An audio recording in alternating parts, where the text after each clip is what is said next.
আসসালামু আলাইকুম। নাইমা বলছি বিক্রমপুর থেকে। বাংলাদেশি ব্লগার মম নাইমা চ্যানেলে সবাইকে স্বাগতম। কে কোথা থেকে আমার ভিডিও দেখছেন তা তো আমার জানা নেই, তবে কাছে এবং দূরে, দেশ ও দেশের বাইরে যে যেখান থেকে আমার ভিডিও দেখছেন, আশা করছি সবাই আল্লাহর রহমতে অনেক ভালো আছেন। আমিও আলহামদুলিল্লাহ ভালো আছি। এই ভিডিওটা ছিল গত শুক্রবারের। ওই দিন আমি বিক্রমপুরে গিয়েছিলাম একটা বিয়েতে অ্যাটেন্ড করার জন্য। তো সারাটা দিন খুব সুন্দর আর স্নিগ্ধতায় কেটেছিল। আর এই শুক্রবার অর্থাৎ গতকালকে কেটেছে সারাটা দিন ভয়ের মধ্যে। শুধু আমি যে ভয়ের মধ্যে কাটিয়েছি তা কিন্তু না, সারা বাংলাদেশের প্রত্যেকটা মানুষই ভয়ের মধ্যে কাটিয়েছে সারাটা দিন। আজ যখন এই ভিডিওটা এডিট করছিলাম তখন ভাবছিলাম যে এত বছর তো বিক্রমপুরে থেকেছি, কখনই ভূমিকম্পে আমি এতটা ভয় পাইনি। তো কয়েকদিন হলো মাত্র ঢাকা এসেছি, আর এসেই এই ভূমিকম্পের কবলে পড়লাম আর এতটা ভয় পেয়েছি। তো ভাগ্য ভালো শুক্রবার ছিল, বাচ্চারা সবাই বাসায় ছিল, কেউ মাদ্রাসায় ছিল না বা হাজব্যান্ডও দোকানে ছিল না, বাসায় কাছে ছিল। তো কাছের মানুষ কাছে থাকলে এমনিতেও ভয়টা একটু কম লাগে। আর যদি এক একজন এক এক জায়গায় থাকতাম তাহলে হয়তো চিৎকার করতে করতে কান্না করতে করতেই মনে হয় অর্ধেক অসুস্থ হয়ে যেতাম। তো সবাই একসাথে ছিলাম আর নিরাপদে আছি এ পর্যন্ত, এটাই আল্লাহর কাছে কোটি কোটি শুকরিয়া আদায় করছি। মনে মনে ভাবছি যে ঢাকায় এসেছি একটু ভালো থাকতে, বাচ্চাদেরকে একটু ভালো রাখতে, ভালো জায়গায় পড়াশোনা করাতে, কিন্তু আসল বিষয় হচ্ছে জীবন বাঁচলে তারপরে তো ভালো থাকা, ভালো খাওয়া, ভালো পরিবেশ।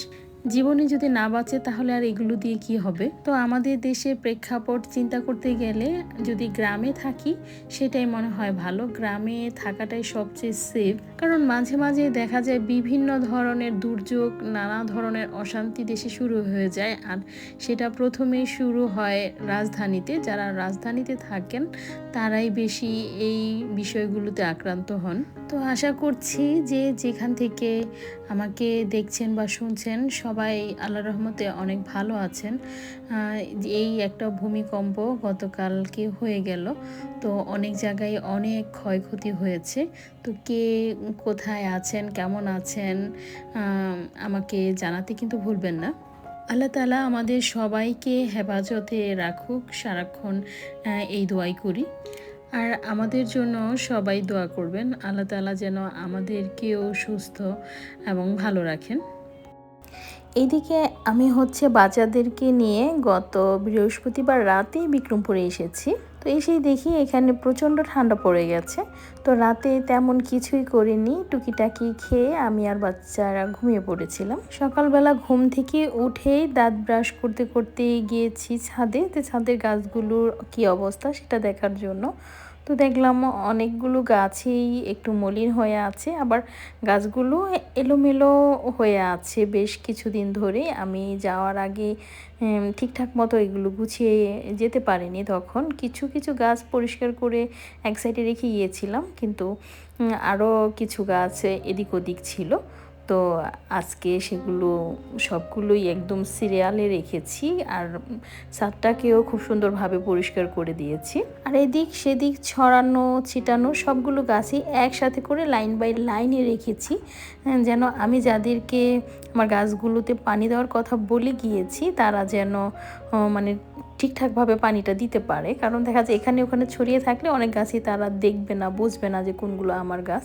তো এই কারণে সবগুলোই আমি একদম লাইন বাই লাইন রেখেছি। আর কিছু গাছ আলাদা করে রেখেছি যেগুলো আমি ঢাকায় নিব ভাবছি। তো সেই গাছগুলো একদম গেটের কাছে আমি আলাদা করে রেখেছি কয়েকটা গাছ। এরপর রুটি বানিয়েছি আর ডিম পোস্ট করেছি, আমি খেয়ে নিয়েছি আর বাচ্চাদেরটা ঢেকে রেখে দিয়েছি, ওরা এখনও ঘুম থেকে ওঠেনি। তারপর আমি ঘরের কিছু কাজ করছিলাম। এই যে শোকেসটা ঠিকঠাক মতো এটাও আমি আসলে গুছিয়ে যেতে পারিনি, কিছু কিছু গুছিয়ে গিয়েছিলাম, আবার কিছু কিছু বাইরে ছিল, তো সেগুলো আমি একটু গুছিয়ে নিলাম। কিছু কিছু জিনিসের পজিশন চেঞ্জ করলাম, এক সাইডে রেখেছিলাম ওটা আমি আবার অন্য সাইডে ঘুরিয়ে রাখলাম, যেখানে রাখলে একটু ভালো দেখা যাচ্ছে সেখানে রাখলাম। আর কিছু কিছু জিনিস এখান থেকেও আমি ঢাকায় নিব, তো সেগুলো আমি আবার একটু সামনের দিকে রাখলাম যেন নেওয়ার সময় এখান থেকে ইজিভাবে নেওয়া যায়। আমিও যদি না নিতে পারি বা না আসতে পারি, আমি যদি কাউকে বলি যে ওইখান থেকে এই জিনিসটা নিয়ে আসেন, তো এই সামনে থেকে যেন নিয়ে যেতে পারে এইভাবে রাখলাম। একই ঢাকা থেকে আসতে রাত হয়ে গিয়েছিল, এরপর আবার ঘরদোর তো বোঝে নেই, লোকজন না থাকলে কি অবস্থা হয়ে থাকে। তো মোটামুটি পরিষ্কার করেছি, চাদরও চেঞ্জ করিনি, এই চাদরের উপরে জাস্ট অন্য একটা চাদর বিছিয়ে তারপর আমরা ঘুমিয়েছি। তো সকালবেলা সেই চাদরটা আবার তুলে ফেললাম, যেহেতু আজকে আবার চলে যাব তো আর চাদর চেঞ্জ করলাম না, যে এটাই বেছানো থাক বেশ কয়েকদিন, তারপরে যখন পরবর্তীতে আসবো আল্লাহ যখন আনবে তখন আবার দেখা যাবে চাদরটা চেঞ্জ করবো। আর ঘরের প্রত্যেকটা জায়গায় একদম ধুলাবালি ছড়িয়ে ছিটিয়ে ছিল, তো আমি যেটুকু পেরেছি সেটুকুই পরিষ্কার করেছি। যেহেতু একটা দাওয়াতে যাব তো অত ডিপলি কোনো কিছু পরিষ্কার করার সময় নেই, তো দ্রুত যেটুকু পেরেছি সেটুকুই করেছি। আমার কাঠের আলমারিটা যখন এই পাশে ছিল তখন এই রুম হিটারটা আলমারির ভেতরেই থাকে, গরমের সময় আলমারির ভেতরে রেখে দিই, শীতের সময় বের করি। তো কাঠের আলমারিটা যখন ঢাকায় নিয়ে গিয়েছি তখন এটাকে আমি বাইরেই রেখেছি, কারণ যেহেতু শীত আসছে এটা তো ঢাকাতে নিতে হবে, এজন্য আর কি এটা বাইরে রেখেছি। আর এখন আমি এটা রান্নাঘরে রেখে দিলাম, কারণ রান্নাঘরটা একটু কাছে, কাউকে দিয়ে আমি এখান থেকে ঢাকায় ইজিলি নিয়ে নিতে পারবো। ঢাকা যাওয়ার পর তো বেশ কয়েকবারই এই বিক্রমপুরে আসলাম, তো আমি যেসব জিনিসগুলো ঢাকায় নেওয়ার থাকে আমি যেটুকু পারি সেটুকু তো নিয়েই, আবার কাউকে দিয়ে নেওয়াই। তো সেই জিনিসগুলো আমি করি কি বেডরুম বা অন্য রুম থেকে বের করে এই রান্নাঘরে রেখে যাই, কারণ একটা তালা খুললেই রান্নাঘর থেকে আমার জায়েরা জিনিসপত্র বের করে দিতে পারে। আর যদি বেডরুমে বা অন্য রুমে রাখি তো সেগুলোর ডোরেও লক করা থাকে, তো সেই লকগুলো খুলে জায়েরাও জিনিসপত্র বের করতে একটু বিরক্ত বোধ করতে পারে। এ কারণে আর বেডরুমে বা অন্য রুমে কিছু রেখে যাই না, যেগুলো আমার নেওয়া সেগুলো আমি রান্নাঘরেই রেখে যাই। তো জায়েরা জাস্ট একটা লক খোলে জিনিসগুলো বের করে দিয়ে দেয় যে নিয়ে যায় আমার জন্য এই জিনিসগুলো। তো এই র্যাকটাকেও ভাবছি আমি ঢাকায় নিয়ে যাব, এই কারণে এটা খালি করে ফেললাম। আর এইরকমই আরেকটা ছোট মানে 2 তাকের একটা র্যাক আছে, তো সেটা রান্নাঘরে রেখে যাব। আর এই 3 লেয়ারের র্যাকটাকে আমি ঢাকায় নিয়ে যাব। গতবার যখন এসেছিলাম যাওয়ার আগ মুহূর্তে আমি তেলাপোকার ঔষধ ছিটিয়ে রেখে গিয়েছিলাম, তো সেগুলি এখন পরিষ্কার করে নিলাম। এই কারণে আর চুলায় আজকে সকালে নাস্তাটা বানাইনি, আমি কারেন্টের চুলায় সকালে নাস্তাটা বানিয়েছি। চুলার আশপাশটা পরিষ্কার করে এই তো এইভাবে একটু গুছিয়ে নিলাম। আর এই যে এখানে একটা হচ্ছে ইনডোর প্লান্ট আমি এভাবে পানিতে করে রেখে দিলাম। এই গাছগুলো আমার ছাদে প্রচুর হয়েছে এবার। আর গত একটা ভিডিওতে আমি আমার এই সিলিন্ডারের কথাটাই বলেছিলাম, আগে যেহেতু ছাদে ছিল সিলিন্ডার তো প্রচুর গ্যাস অপব্যয় হয়েছে, বিভিন্নভাবে পাইপগুলো লিক হতো আর গ্যাস উড়ে যেত। তো যেহেতু বাসায় থাকবো না তো আমি ঘরে এবার সিলিন্ডার রেখেছি।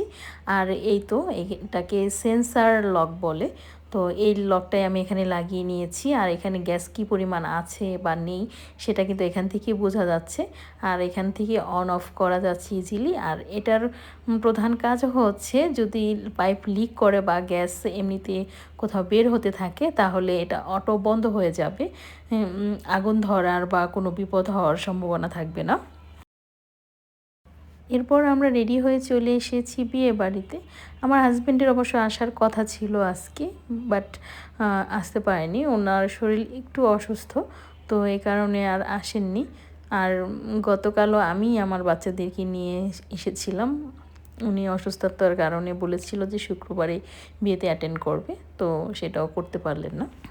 আমি আমার বাচ্চারা আর আমার আব্বু এবং আম্মু বিয়েতে গিয়েছিলাম। আমারই এক ফুপুর মেয়ের বিয়ে ছিল, তো ছোটোবেলা থেকে ওই ফুপু আমাদেরকে খুবই আদর করে বড় করেছেন, আমাকে আর আমার ভাইকে। আমার আপন ফুপু না, আমাদের প্রতিবেশী ফুপু হন, তবে আমাদেরকে খুবই আদর করতেন। আর এইদিকে বরযাত্রী চলে এসেছে, বিয়েবাড়ির সবাই খুব আনন্দ করছিল, তা আমার বাচ্চারাও এই বিষয়গুলো খুব উপভোগ করেছে। আর সারাদিন পর এই তো আমরা আবার বাড়ি ফিরছি। তো ভিডিওটা আজ এই পর্যন্তই ছিল, সবাই অনেক ভালো থাকবেন, আমাদের জন্য দোয়া করবেন। আল্লাহ হাফেজ, আসসালামু আলাইকুম।